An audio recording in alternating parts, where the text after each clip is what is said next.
If you have an iPhone 14 Pro or Pro Max, should you even consider upgrading to the 15 Pros? Well, usually I would say no, but this year we're actually getting a lot of upgrades, some of which I think are actually worth considering. Also, we've recently revealed teaser number 4 out of 5 for our big announcement. If you can guess what our upcoming announcement is, comment down below and you might win a special prize. So let's start with the body changes. The 15 Pros now replace the previous shiny stainless steel frame with a new brushed titanium frame, which is more matte and less fingerprinty. But really, the main advantage to having this frame is the weight reduction.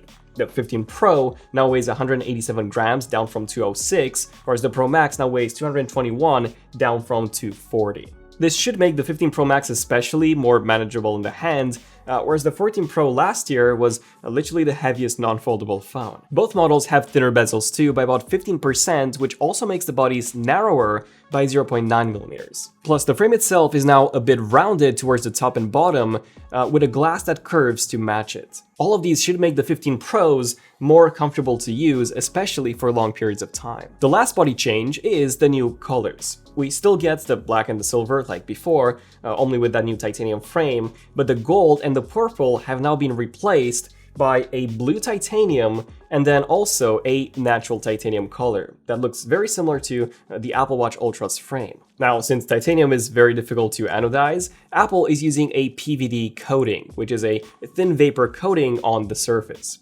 Therefore, the colored titanium variants are likely to be more susceptible to scuffs and scratches, revealing the raw titanium color underneath. So if you want to be safe, I suggest going with the natural titanium color. By the way, these are just dummy units, they're not actual functional iPhone 15s, those are coming next week, but these are quite close in terms of the colors, the feel, the weight, and the dimensions and all that. I myself will be going with the black titanium because, well, I'm just a sucker for black.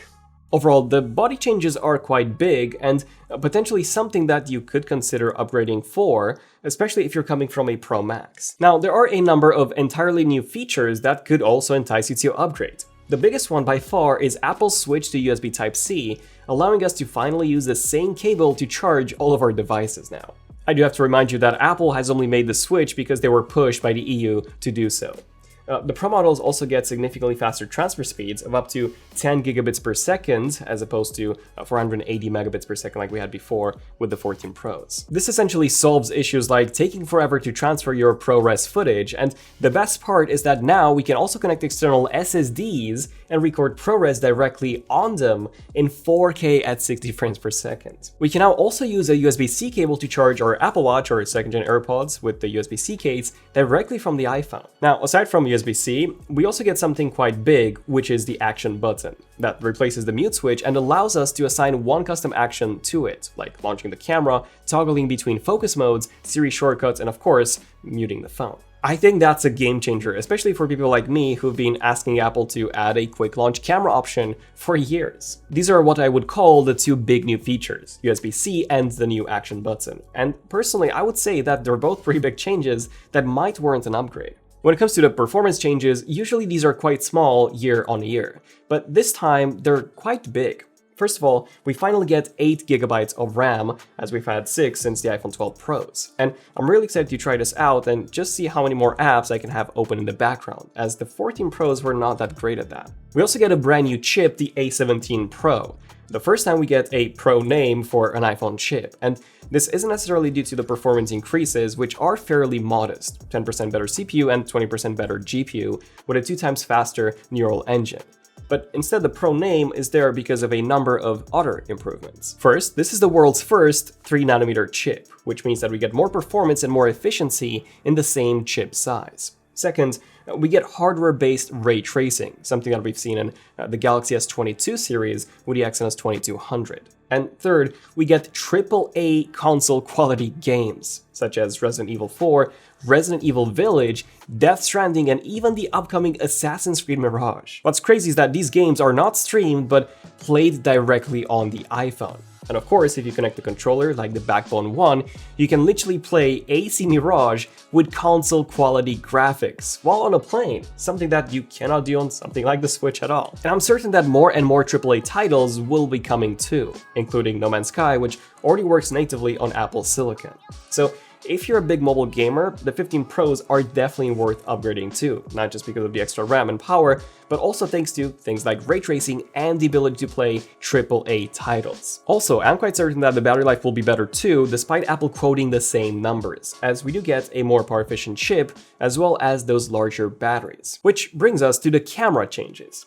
So if you're looking at the 15 Pro and not the 15 Pro Max, there are 0 camera hardware changes, aside from a new lens coating to reduce reflections. Yes, the main camera is exactly the same, and so are the 3x telephoto and the ultra-wide. The improvements that we get on the 15 Pro compared to the 14 Pro are purely software related. For example, the default resolution is now 24 megapixels rather than 12, like on the 14 Pro, which initially made me wonder, how are they doing pixel binning now, as you need at least 4 pixels to act as one?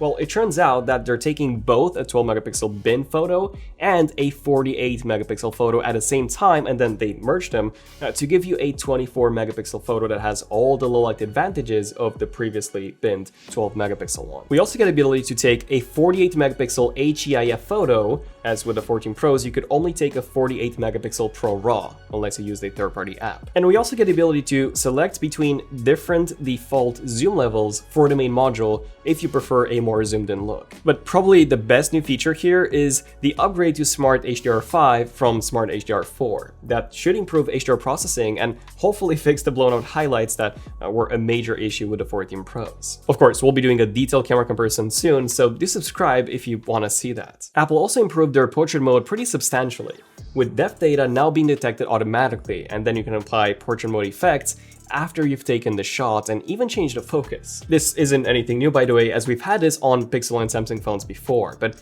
Apple's portrait might have an edge when it comes to realism, at least from their sample images. Both models also get the ability to shoot log footage, which is great for grading afterwards, and they are also the first phones to support ACES, a global standard for color workflows, if you actually want to shoot professional content using your iPhone. However, log shooting was already doable on the 14 Pros if you use a third-party app like Filmic Pro. What is new is that both modules also get the ability to shoot 3D videos that can then be played on the Apple Vision Pro. And the Pro Max does indeed get that new periscope zoom module that can magnify up to 5x as opposed to 3x on the 14 Pros and the 15 Pro. Interesting enough, Apple is not using a traditional periscope lens, but one that uses a tetra prism to bend the light and keep the sensor closer to the lens to capture more light. Apple likely did this in order to bypass Samsung's periscope patents and avoid paying them a licensing fee. In turn, we get a zoom module that does indeed capture more light, with its larger f2.8 aperture as opposed to the usual f4. But also one that doesn't have as much zoom as the competition. On the plus side, Apple does have an innovative stabilization in place for all 3 axes, meaning that this lens should be very easy to shoot with, even at long zoom ranges or long exposures. So if you're coming from the 14 Pro and you're thinking of getting the 15 Pro, I don't think the camera upgrades are worth it, since aside from the external ProRes support and Smart HDR5, you can just use a third-party app and access most of Apple's new software features anyways. But if you're coming from the 14 Pro Max and you want to get the 15 Pro Max, then I would definitely consider upgrading because of that new zoom module, which also enables up to 25 times digital zoom compared to 15 times on the 14 Pros and the 15 Pro. So if we add all of these up, the build quality, the new features, the performance improvements, and the camera improvements, I would honestly say that it is worth considering upgrading to the 15 Pro, especially if you're looking at the 15 Pro Max. Obviously, these were just the bigger changes. There are way more, and you can check out our 33 things you need to know about the iPhone 15 Pro to learn more about all the others. Stay tuned for more iPhone 15 content and also our big reveal soon. I'm Daniel, this is ZONEofTECH, and I'll see you guys in the next one. ZONEofTECH signing out. Cheers.